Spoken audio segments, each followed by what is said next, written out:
Sir ಅದೇ sir ಅಂದ್ರೆ ಇವಾಗ ಉಪೇಂದ್ರ ಸರ್ ಅವರು ಸಾಕಷ್ಟು ಏನು ಅವರು ಪ್ರಜಾಕೀಯ ಪಕ್ಷ ಸ್ಥಾಪನೆ ಆದ್ಮೇಲೆ ಇಲ್ಲಿವರೆಗೂ ಕೂಡ ಯಾವುದೇ ಚುನಾವಣೆಗೆ ಸ್ಪರ್ಧೆ ಮಾಡಿಲ್ಲ ಅನ್ನೋದು ಕೂಡ ಎಲ್ಲರೂ ಕೂಡ ಪ್ರಶ್ನೆ ಆಗಿದೆ. ಸೊ ಅದ್ರ ಬಗ್ಗೆ ಏನು ಹೇಳ್ತೀರಾ ಅಂತ. ಅಲ್ಲ ನೋಡೋಣ, ಇವಾಗ GBA ಎಲೆಕ್ಷನಲ್ಲಿ ಎಷ್ಟು ಜನ ಇನ್ವಾಲ್ವ್ ಆಗ್ತಾರೆ, ಎಷ್ಟು ಜನ ಆರಿಸಿ ಬರ್ತಾರೆ ನೋಡೋಣ. ಓಕೆ, ಒಂದು ಎನ್ಕರೇಜ್ಮೆಂಟ್ ನನಗೂ ಸಿಗ್ಬೇಕಲ್ವಾ. ಹೌದು. ನಿಮ್ಮಿಂದ ನನಗೂ ಒಂದು ಪ್ರೋತ್ಸಾಹ ಸಿಕ್ಕರೆ ನಾನು ಇನ್ನೊಂದು ಹೆಜ್ಜೆ ಮುಂದೆ ಇಡ್ತೀನಿ. ಹ್ಮ್. ಖಂಡಿತ ಯಾವಾಗಲೂ ನಾನು ಎಲ್ಲ ಕೆಲಸ ಮಾಡೋಕ್ಕೂ ರೆಡಿ ಇದ್ದೀನಿ. ಓಕೆ. ಸೊ ಆ ಕೆಲಸದಲ್ಲಿ ನಾನು ಇದ್ದೇ ಇದ್ದೀನಿ. ಓಕೆ ಸರ್, ಅಂದರೆ ಅದೇ ಸ್ಟಾರ್ಟಿಂಗಲ್ಲೇ ಉದಾಹರಣೆ ತಗೊಂಡ್ವಿ. ವಿಜಯ್ ದಳಪತಿ ಅವರು ಸಾಕಷ್ಟು ಒಂದು 2 ವರ್ಷ ಆಯಿತು ಅವರ ಪಾರ್ಟಿ ಪ್ರಾರಂಭ ಮಾಡಿ. ಸೊ ಯಶಸ್ಸು ಆಯ್ತು ಇವಾಗ. ಸೊ ನಿಮ್ಮದು ಹತ್ತತ್ರ 2018 ಲಿಟಿಲ್ ಒಂದು 7-8 ಇಯರ್ಸ್ ಆಯಿತು. ಸೊ ಪ್ರಜಾಕೀಯದಿಂದ ಈ ಥರ ದೊಡ್ಡ ದೊಡ್ಡ ಸಮಾವೇಶಗಳಾಗಿರ್ಬೋದು, ಕಾನ್ಫರೆನ್ಸ್ಗಳಾಗಿರ್ಬೋದು ಬರ್ತಾ ಇಲ್ಲ. ಈಗ ನಮಗೂ ಭಾಗವಹಿಸೋಕೆ ಇಷ್ಟ ಇರುತ್ತೆ. ಸೊ ಆ ಥರ ದೊಡ್ಡ ದೊಡ್ಡ ಬರ್ತಾ ಇಲ್ಲ ಅನ್ನೋ ಥರ ಒಂದು ಪ್ರಶ್ನೆ ಇದೆ. ಅದನ್ನು ಮಾಡಬೇಕು ಅಂತೀರಾ? ಹೌದು.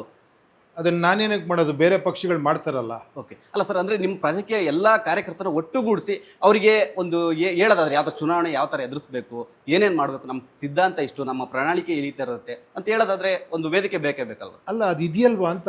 ಅದನ್ನೇ ಬೇರೆಯವ್ರು ಮಾಡ್ತಿರಲ್ಲ, ಅಲ್ಲೇನಾರ ಪ್ರಾಬ್ಲಮ್ ಇದೆಯಾ?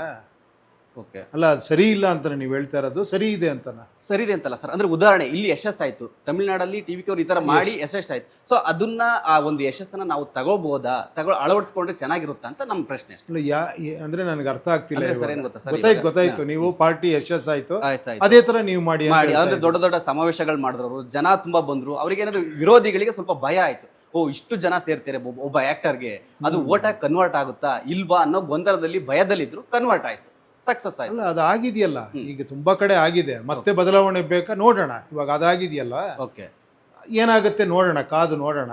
ಚೆನ್ನಾಗಾದ್ರೆ ಖಂಡಿತ ನೋಡೋಣ, ಅದೇ ತರ ಮಾಡ್ಬೇಕಂತ ನಾನು ಯೋಚನೆ ಮಾಡ್ತೀನಿ. Okay sir. ಓಕೆ, ಅಂದ್ರೆ ನಿಮ್ದು ಪ್ರಣಾಳಿಕೆ ಏನಾದ್ರು ಹೊಸ ಪ್ರಣಾಳಿಕೆಗಳು ಏನಾರು ಇದೆಯಾ ಅಂತ ಸರ್? ಈಗ ಅಪ್ಕಮಿಂಗ್ ಹೇಳ್ದೆ ಗ್ರೇಟರ್ ಬೆಂಗಳೂರು ಎಲೆಕ್ಷನ್ ಕೂಡ ಬರ್ತಿದೆ. ಅಲ್ಲ ಈಗ ಪ್ರಣಾಳಿಕೆ ಅಂದ್ರೆ ಏನ್ ಹೇಳಿ? ಪ್ರಣಾಳಿಕೆ ಅಂದ್ರೆ ಜನರಿಗೆ ನಾವು ಬಂದ್ರೆ ಅಧಿಕಾರಕ್ಕೆ ಬಂದ್ರೆ ಇದನ್ನ ಏನ್ ಮಾಡ್ತೀವಿ, ಇದನ್ನ ಈಡೇರಿಸ್ತೀವಿ, ಇದನ್ನ ಉಚಿತ ಮಾಡ್ತೀವಿ, ಗಿಫ್ಟ್ ಕೊಡ್ತೀವಿ, ಈ ತರ. ಅಲ್ಲಲ್ಲ, ಅದು ಜನನ್ ಕೇಳ್ಬೇಕಾ ಬೇಡವಾ? ಪ್ರಣಾಳಿಕೆ ಮಾಡ್ಬೇಕಾದ್ರೆ ಜನನ್ ಕೇಳ್ಬೇಕಲ್ವಾ? ಖಂಡಿತ ಕೇಳಬಾರ್ದಾ? ಕೇಳಬೇಕು ಸರ್. ಅದನ್ನೇ ಇದ್ರಲ್ಲಿ ನಾವು ಹೇಳಿರೋದು. ಓಕೆ, ಏನ್ ಹೇಳಿ, ಜನನ್ನೇ ನಾವು ಕೇಳ್ತೀವಿ ಏನ್ ಬೇಕು ಅಂತ, ಅದನ್ನ ಮಾಡ್ತೀವಿ ಅಂತ ಹೇಳಿದೀವಿ ಅಷ್ಟೇ.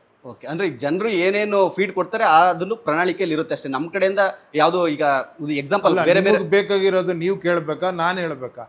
ನಮ್ಮ ಬೇಕಾದ್ರೆ ನಾವೇ ಕೇಳಬೇಕು ಅಷ್ಟೇ. ಓಕೆ, ಅದೇ ಅಂದ್ರೆ ನಾನು ಕಂಪೇರ್ ಮಾಡ್ತೀನಿ ಸರ್. ಬೇರೆ ಪಕ್ಷಗಳು ಈ ತರ ಅವ್ರವ್ರದೇ ಓನ್ ಆಗಿ ಇದನ್ನ ಮಾಡ್ತೀವಿ, ಅದನ್ನ ಬದಲಾವಣೆ ಅಂತ ಕೇಳಿದಕ್ಕೆ ನಾನು ಹೇಳ್ತೀನಿ ಬದಲಾವಣೆಗಳು ಏನೇನು ಅಂತ. ಅದನ್ನೇ ಮಾಡಂಗಿದ್ರೆ ಅದು ಬದಲಾವಣೆ ಅನ್ನಲ್ಲ. ಸೊ ನಿಮ್ದು ಡಿಫ್ರೆಂಟ್ ಬದಲಾವಣೆ, ಚೇಂಜಸ್. ಅಲ್ಲ ಬದಲಾವಣೆ ನಿಮಗೆ ಬೇಕು ಅನ್ಸಿದ್ರೆ, ಇದಿದ್ರೆ ಚೆನ್ನಾಗಿರುತ್ತೆ ಅನ್ಸಿದ್ರೆ ನೀವು ಇದಕ್ಕೆ ಸಪೋರ್ಟ್ ಮಾಡ್ತೀರಾ ಅಲ್ವಾ? ಹೌದು. ಇಲ್ಲ ನಾನು ಹೇಳಿದ್ ನೀವು ಕೇಳ್ತೀರಾ, ನಾನೇನೋ ಒಂದಷ್ಟು ಹೇಳ್ಬೇಕು ನಿಮಗೆ, ಈ ತರ ಪ್ರಣಾಳಿಕೆ ಕೊಡ್ತೀನಿ ಅಂದ್ರೆ ಆ ತರ ಮಾಡ್ತಿರೋದ್ರಿಂದ ನನ್ನ ಅನಿವಾರ್ಯತೆ ಇಲ್ಲ ಅಲ್ಲಿ ಅಂತ. ಮಾಡ್ತಾ ಇದ್ದಾರಲ್ವಾ ಅದನ್ನ, ನಾನು ಅದನ್ನೇ ಮಾಡ್ಬೇಕಂತ ಕೇಳ್ತಾ ಇದ್ದೀನಿ.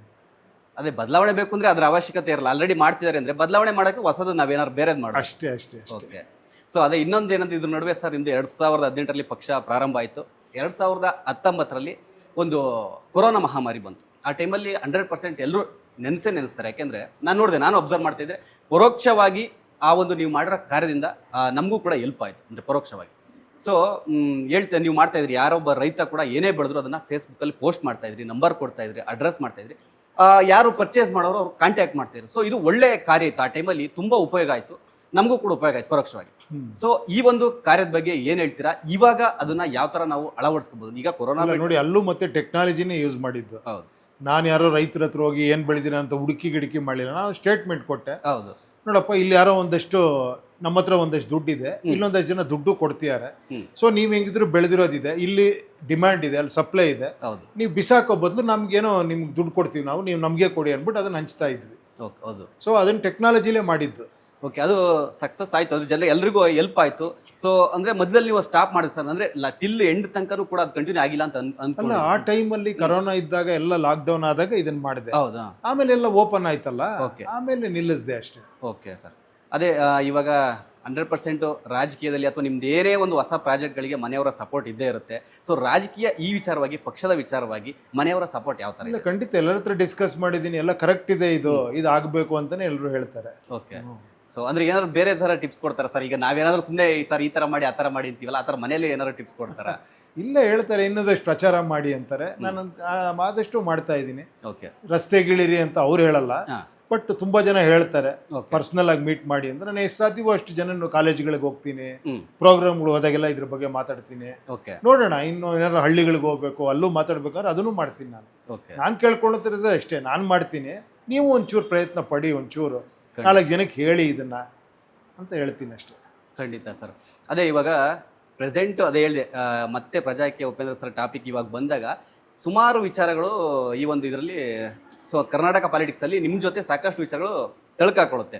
ಸೊ ಹೌದು, ನಟ ಆ ಒಂದು ಅರ್ಹತೆ ಇರೋದು ಉಪೇಂದ್ರ ಸರ್ಗೆ. ಆಲ್ರೆಡಿ ಪ್ರಜಾಕೀಯ ಪಕ್ಷ ಇದೆ. ಸೊ ಅವ್ರು ಬಂದರೆ ನಮ್ಮ ಕರ್ನಾಟಕದಲ್ಲಿ ಎಲ್ಲರೂ ಕೂಡ ಅಭಿಪ್ರಾಯ ಅಂದರೆ ಸರಾಸರಿ ತಗೊಳ್ಳೋದಾದ್ರೆ 80% ಜಾಸ್ತಿ ಜನ ಉಪೇಂದ್ರ ನಿಮ್ಮ ಹೆಸರನ್ನ ತಗೊಳ್ಳೋದು. ಅದ್ರ ಜೊತೆಗೆ ಸಾಕಷ್ಟು ಸ್ಯಾಂಡಲ್ವುಡ್ ನಟರನ್ನ ಹೆಸರು ಕೂಡ ತಗೊಳ್ತಾರೆ. ಸೊ ನಿಮಗೇನಾದರೂ ಅನಿಸಿದೆ ಸರ್ ಯಾವತ್ತಾರು ಈ ಒಂದು ನಟರನ್ನ ನಮ್ಮ ಪಕ್ಷಕ್ಕೆ ಕರ್ಕೋಬೇಕು, ಅಥವಾ ಅವರೇನಾದರೂ ನಿಮ್ಮ ಪಕ್ಷಕ್ಕೆ ಬರೋ ಥರ ಏನಾದ್ರು ಮಾತಾಡಿದಾರ ಅಂತ? ಇಲ್ಲ, ನಾನು ಮೊದಲಿಂದ ಹೇಳ್ತಾ ಇದ್ದೀನಿ, ನೀವು ಸ್ಟಾರ್ ಪವರ್ ನೋಡಿ ಓಟ್ ಹಾಕ್ಬೇಡಿ. ಓಕೆ, ಅದು ನಾನು ಬಯಸ್ತಾ ಇಲ್ಲ, ನನ್ನಿಂದನೂ ಬಯಸ್ತಿಲ್ಲ. ನಾನು ಅದಕ್ಕೆ ಇಷ್ಟು ದಿನ ನಾನು ಹಿಂದೆ ಉಳಿದಿದ್ದೆ ಅದಕ್ಕೋಸ್ಕರ. ಓಕೆ, ಯಾಕಂದರೆ ಉಪೇಂದ್ರನ್ ನೋಡಿ ಓಟ್ ಹಾಕೋದಲ್ಲ, ಅದು ಈ ವಿಚಾರಗಳು ನೋಡಿ ಇದನ್ನೆಲ್ಲ ತಿಳ್ಕೊಳ್ಳಿ, ಇದನ್ನ ಮಾಡಿ ಅಂತ. ಓಕೆ. ಸೊ ಆ ಥರ ಆಗಬೇಕು ಅಂತ ಬಯಸಿದ್ರೆ ಅದು ಆಗ್ಬೋದೇನೋ, ಗೊತ್ತಿಲ್ಲ ನನಗೆ. ಓಕೆ. ಸೊ ಅಲ್ಲ, ಪರ್ಟಿಕ್ಯುಲರ್ ಆಗಿ ಹೆಸರು ಹೇಳೋದಾದ್ರೆ ಈಗ ಯಶ್ ಅವರಾಗಿರ್ಬೋದು, ಸುದೀಪ್ ಅವರಾಗಿರ್ಬೋದು, ದರ್ಶನ್ ಅವರಾಗಿರ್ಬೋದು, ಸಾಕಷ್ಟು ಜನರ ಹೆಸರು ಕೂಡ ಸೇರುತ್ತೆ. ಹೌದು, ಈ ತರ ಸ್ಟಾರ್ಗಳು ಒಂದಾಗಿ ಒಂದು ಪಕ್ಷ ಮಾಡ್ಬೋದು ಅಂದ್ರೆ ಪಾಸಿಬಲ್ ಇದೆಯೋ ಕೇಳಬೇಕಲ್ಲ ಅಲ್ಲ ಸರ್, ಪಾಸಿಬಲ್ ಇದೆಯೋ ಗೊತ್ತಿಲ್ಲ, ಅದು ಅವ್ರು ಸಿಕ್ಕಿದಾಗ ನೀವು ಅವ್ರನ್ನೇ ಕೇಳಿ. ಓಕೆ. ಅಲ್ಲ, ನಿಮ್ಗೆ ಏನಾದ್ರು 100% ಎಲ್ಲರೂ ಕೂಡ, ನಾನು ಪ್ರೆಸ್ ಮೀಟ್ ಆಗಿರ್ಬೋದು, ನಿಮ್ಮ ಬಗ್ಗೆ ಯಾರನ್ನಾದ್ರು ನಟರನ್ನ ಕೇಳಿದಾಗ ಆಗಿರ್ಬೋದು, ಅವರು ನಿಮ್ಮ ಸಿನಿಮಾದ ಒಟ್ಟಾರೆ ವಿಚಾರಗಳ ಜೊತೆಗೆ ನಿಮ್ಮ ಪ್ರಜಾಕೀಯ, ನಿಮ್ಮ ಪಾಲಿಟಿಕ್ಸ್ ಬಗ್ಗೆನೂ ಕೂಡ ಮಾತಾಡಿರ್ತಾರೆ. ಅಂದರೆ ಹೌದು, ಉಪೇಂದ್ರ ಸರ್ ಒಳ್ಳೆ ಹೆಜ್ಜೆ ಇಟ್ಟಿದ್ದಾರೆ, ಅವರಿಗೆ ಹೌದು ಅವ್ರು ಹೋಗ್ತಾ ಕರೆಕ್ಟ್ ಆಗಿದೆ ಹೆಜ್ಜೆ, ಏನೋ ಒಂದು ಬದಲಾವಣೆ ತರೋದಕ್ಕೆ ಹೋಗ್ತಾ ಇದ್ದಾರೆ ಅಂತ ಸಪೋರ್ಟ್ ಮಾಡ್ತಾ ಇದ್ದಾರೆ. ಅಂದರೆ ಇಂಡೈರೆಕ್ಟ್ ಆಗಿರ್ಬೋದು, ಡೈರೆಕ್ಟ್ ಆಗಿರ್ಬೋದು ಸಪೋರ್ಟ್ ಮಾಡ್ತಿದ್ದಾರೆ. ಸೊ ನಿಮ್ಗೆ ಏನಾದರೂ ಹಂಗನ್ಸಿದೆ ಯಾವತ್ತು ಬನ್ನಿ ಈಗ ನೋಡಿ ಆಯ್ತು ಮಾಡೋಣ, ಫುಲ್ ಫ್ಲೆಡ್ಜ್ ಆಗಿ ಹೋಗೋಣ, ನೀವು ಕೂಡ ಸಪೋರ್ಟ್ ಬನ್ನಿ ಅಂತ ಡೈರೆಕ್ಟ್ ಆಗಿ ಯಾರು ಅಪ್ರೋಚ್ ಮಾಡಿದ್ದೀರಾ ಅಂತ? ಅಲ್ಲ, ಇದರಲ್ಲಿ ಕೇಳೋದೇನಿದೆ, ಇದು ಪ್ರಜೆಗಳ ಪಕ್ಷ ಇದು. ಓಕೆ. ಇದರಲ್ಲಿ ಯಾರು ಬೇಕಾದ್ರೂ ಇನ್ವಾಲ್ವ್ ಆಗೋದು. ನಾನು ಪ್ರಜೆನೆ, ಅವರು ಪ್ರಜೆನೆ. ಆರ್ಟಿಸ್ಟ್ ಆಗಿ ಅದು ಪ್ರೊಫೆಷನ್ ಅಷ್ಟೇ. ಓಕೆ. ಪ್ರಜೆಯಾಗಿ ಇದು ಕರೆಕ್ಟ್ ಅನ್ಸಿದ್ರೆ ಯಾರು ಬೇಕಾದ್ರೂ ಸಪೋರ್ಟ್ ಮಾಡ್ಬೋದು. ಲೇಟೆಸ್ಟ್ ಹಾಗೂ ಇಂಟ್ರೆಸ್ಟಿಂಗ್ ಸುದ್ದಿಗಳಿಗಾಗಿ ಬಾಸ್ ಟಿವಿ ಕನ್ನಡ ಚಾನೆಲ್ನ ಸಬ್ಸ್ಕ್ರೈಬ್ ಮಾಡಿ, ಹಾಗೆಯೇ ಬೆಲ್ ಐಕಾನ್ ಪ್ರೆಸ್ ಮಾಡಿ.